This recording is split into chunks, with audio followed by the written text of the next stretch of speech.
Oi, gente, tudo bem? Tudo tranquilo? Professor Guilherme Correia de volta aqui hoje inaugurando uma nova, deixa eu só me organizar aqui, uma nova playlist aqui no nosso canal, que é uma playlist daquilo que cai em concurso público. Muita gente que faz concurso público me pede: ô professor, faz algumas aulinhas focadas em concursos públicos. Então eu resolvi fazer de um jeito diferente. Como?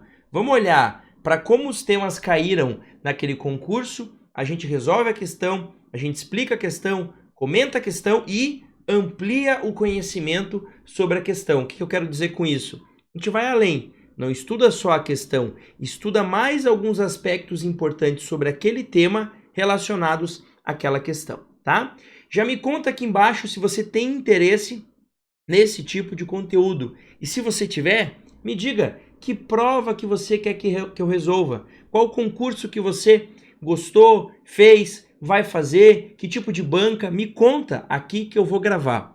Hoje eu escolhi, em homenagem para iniciar esse projeto, estou homenageando aqui a minha esposa, a Bruna. Graças a ela eu tenho os meus maiores tesouros, que é a Gabi, o Gutinho e o Guibô, né? Porque o Guibô é uma criação da Gabriela. E por que eu estou dizendo que eu estou homenageando a Bruna?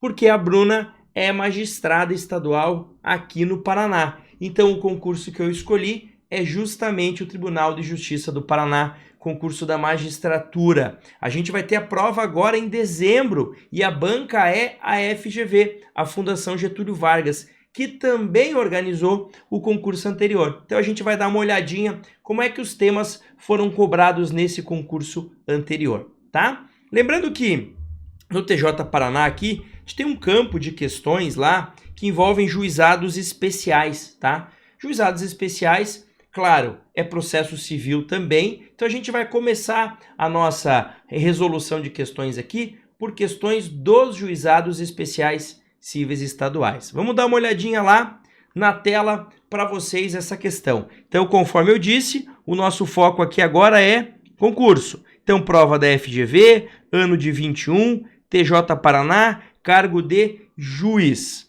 Vamos dar uma olhadinha lá, ó. Sobre a dinâmica dos juizados especiais cíveis, é correto afirmar que, para que a nossa aula aqui faça sentido para você, vamos combinar o seguinte: eu vou colocar na tela as questões, você pausa a aula e responde. Pausa a aula, dá um pause lá, responde. Marca que você acha que é correta e depois volta comigo para a gente fazer essa correção e ampliar o conhecimento nosso. Então vai lá, pausou a aula para mim agora. Pausa lá.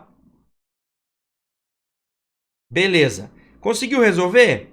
Então, é uma questão super aberta, super simples de juizados especiais, porque não tem caso concreto nenhum, ele vem, joga um grande tema sobre juizados especiais e vamos já direto para a resposta. Então, olha lá, considerou como correta a letra C. Não obtida a conciliação, as partes poderão optar de comum acordo pelo juízo arbitral, que será instaurado, independentemente de termo de compromisso, com a escolha do árbitro pelas partes. Essa é a alternativa correta.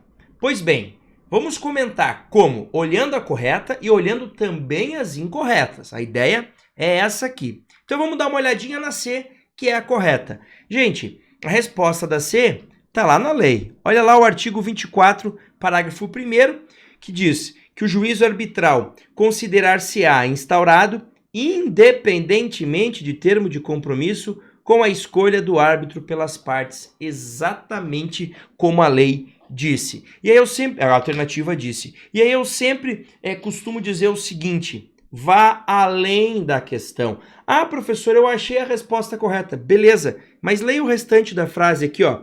Se este não estiver presente, o juiz convocá-lo-á e designará de imediato a data para audiência de instrução. Mas por que eu vou ler esse restante se isso já não tem nada a ver com a questão? Porque pode cair, né, gente? Sempre aproveita, né? Você estudou um tema, estuda o que está ao redorzinho daquele tema ali, porque pode ser que isso apareça numa prova futura, tá?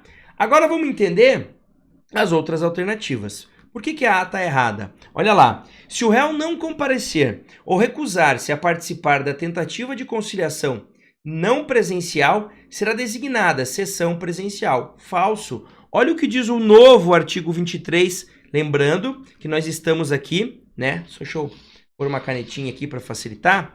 Lembrando que a gente está aqui, quando eu falo em juizado especial, a gente está trabalhando sempre com os artigos da Lei 9.099 de 95, tá? Se o demandado não comparecer ou recusar-se a participar da tentativa de conciliação não presencial, o juiz togado proferirá a sentença. Em resumo, pela nova redação da Lei 9.099, você não tem a escolha, né? Ah, eu quero a presencial. Não, o juiz designou, tá? Designou a virtual, você tem que participar. Se não comparecer, o juiz vai proferir sentença, vai julgar antecipadamente o feito. É claro que se for provado que foi um comparecimento com justificativa plausível, na prática não vai ser bem assim. Mas lembre, você está fazendo um concurso público e a lei diz que não comparece, profere sentença. Então, se não comparece, não vai ser designada uma nova sessão presencial. Não é o que a lei prevê, tá? Vamos ver por que a B está errada. O réu poderá apresentar defesa oral em audiência, na qual deverá deduzir toda a matéria de defesa. Até aqui está certo, tá?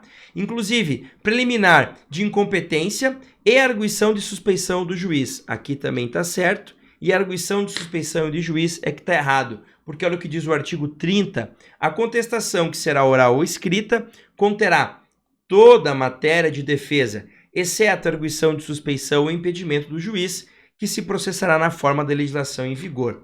A legislação em vigor, nesse caso, é o CPC, que diz lá que você apresenta numa petição específica as razões do impedimento, as razões da suspeição, num prazo de até 15 dias. Lembrando que impedimento não preclui, pode ser alegado em qualquer momento. Prof, eu vou esquecer isso. Não vai. Vou te dar uma dica. Suspeição e impedimento não é defesa propriamente dita. Por quê? Porque pode ser alegada pelo autor. Lembra, defesa é do réu. Mas impedimento e suspeição, o autor também pode alegar? Pode. Pode ser que o juiz tenha distribuído uma petição, ou a parte autora tenha distribuído o seu pedido, e esse pedido caiu com o juiz, que é casado com o réu, casado com o advogado do réu, por exemplo. Opa, eu, autor, vou poder arguir o impedimento. Prova de que não é matéria de defesa. Beleza? Vamos avançar? Vamos para a próxima? Letra D. Por que está errada? Olha lá. Em caso de opção pelo juízo arbitral, o árbitro conduzirá o processo com os mesmos critérios do juiz. Tranquilo, é isso aí. E não poderá decidir por equidade. Aqui está errado. Ele pode decidir por equidade. Está aqui no artigo 25. Mais uma vez lembrando, estamos tratando com Lei 9.099 de 95. Olha lá. O árbitro conduzirá o processo com os mesmos critérios do juiz, na forma dos artigos 5º e 6º, podendo decidir por equidade. Aquela ideia de critério de justiça, tá? A equidade, em regra, não pode ser usada para solucionar os casos, salvo se a lei assim permitir. E aqui a lei permitiu, tá? E vamos entender por que a E está errada. Obtida a conciliação, esta será reduzida a escrita e homologada pelo juiz togado mediante sentença. Até aqui perfeito. E aqui o erro, sem eficácia de título executivo. Cuidado, é com eficácia de título executivo.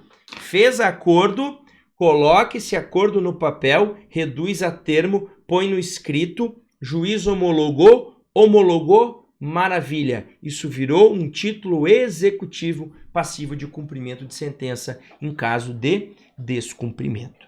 Me conta aqui embaixo, curtiu a correção? Agora a gente entra na segunda parte da aula. Vamos ampliar um pouquinho o conhecimento? Você estudou a questão, você entendeu as alternativas, entendeu a correta e entendeu as incorretas. Mas e se cair outra coisa sobre esse tema? É isso que eu vou ver com você agora. Eu nominei isso daqui de ampliando o conhecimento sobre o tema. É assim que você estuda por questão. Você estudou a questão, você entendeu a questão, mas vamos além. Vamos estudar um pouquinho mais esse tema, porque no próximo concurso pode cair algo um pouquinho diferente. E se cair, você vai acertar. E aí, quando você acertar e passar, me convida para a posse, hein? Olha lá. Primeira observação que eu queria trazer. O não comparecimento do autor à audiência de conciliação gera a extinção do processo sem análise do mérito. Isso vale inclusive para qualquer audiência no juizado especial. Cuidado! Você está estudando juizado especial, mas também está estudando o CPC raiz, né, o Código de Processo Civil. Lá, a falta na audiência de conciliação gera multa. Aqui não. Autor faltou, extinção sem análise do mérito. E quando o réu falta, professor, tá aqui, ó, presunção de veracidade dos fatos narrados no pedido com o consequente julgamento antecipado do feito. É a revelia. Só que cuidado que eu coloquei em regra aqui, ó. Professor, eu entro com uma ação judicial e digo o seguinte: olha, o réu, ele estava transitando com o veículo dele numa velocidade de 300 km por hora, quando de repente ele bateu no meu carro que estava andando numa velocidade normal naquela via.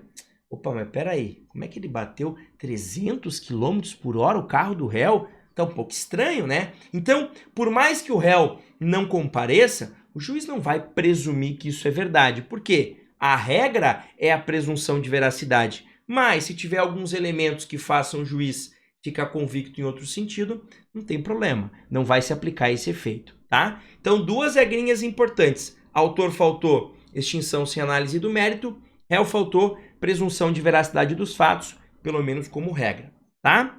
Ainda, terceira observação que vai cair na tua prova, isso quando cai todo mundo surta. Olha lá, no momento da conciliação, poderá ser feito acordo por valor superior ao teto dos juizados.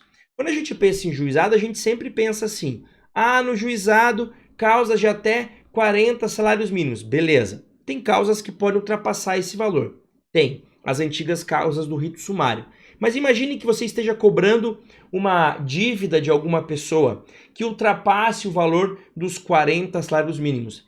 Em caso de acordo, pode-se acordar acima do teto. Então vamos imaginar, a minha dívida de 80 mil, eu quero cobrar isso do réu no juizado, a princípio eu abri mão de 40, eu abri mão do excedente a 40. Só que num acordo, seria possível fazer um acordo por um valor superior? Seria possível. É ilógico pensar que isso vai acontecer na prática? Mas em questão de concurso, isso vai aparecer justamente para te pegar, tá? Quarta observação, para ampliar o teu conhecimento. Em caso de juízo arbitral, o árbitro será escolhido entre os juízos leigos dos juizados. A gente viu que quem escolhe são as partes, mas as partes escolhem livremente? Não. Elas olham para o quadro de juízes leigos dos juizados e escolhem um desses para ser o árbitro. Repito, arbitragem é raro. Aqui no Paraná, não se há notícia de que isso tenha acontecido no juizado especial. Obviamente que a arbitragem acontece, a tradicional. A do juizado é muito raro de acontecer, mas cai em prova, vê? Um negócio super raro caiu nessa prova de 21 e caiu na prova do concurso da minha esposa lá em 2012. Vê coincidência, tá? E por fim, o laudo arbitral será submetido à homologação do juiz togado por meio de sentença irrecorrível. Veja que interessante. No juizado especial, eu posso ter a sentença feita pelo próprio juiz togado, ele faz a sentença e acabou, tá? Cabe recurso dessa sentença. Pode ser que o juiz leigo faça aquele projeto de sentença, aquele parecer decisório, ele faz uma decisão porque ele conduziu a produção de prova, aí ele passa para o togado. O togado homologa, homologou, vira uma sentença. Passível de recurso também. Agora, se a decisão foi dada pelo árbitro, o juiz togado homologa e aí não cabe mais recurso. Por isso também que a arbitragem nos juizados especiais é pouco utilizada, porque você vai deixar o juiz leigo atuando como árbitro decidir, só que a decisão dele, uma vez homologada, não é passível de recurso, tá? Então, cuidado para não esquecer isso. A sentença feita pelo próprio juiz é passível de recurso, a sentença que homologou a decisão do juiz leigo é passível de recurso, mas a sentença que homologou o laudo arbitral não é passível de recurso. Beleza? E aí, se sente um pouquinho mais confiante quando o tema é juizado? Me conta aqui embaixo se você gostou desse estilo de aula, que eu vou gravar mais. E escolhe aí uma prova, escolhe aí um concurso público que você fez, que você quer fazer para eu resolver algumas questões para vocês aqui e sempre com essa dinâmica, ampliando o conhecimento. Um grande abraço, bons estudos, deixa o joinha e me ajuda a chegar em 15 mil inscritos até o final desse ano. Será que a gente consegue ampliar ainda mais esse canal aqui? Um grande abraço e até mais.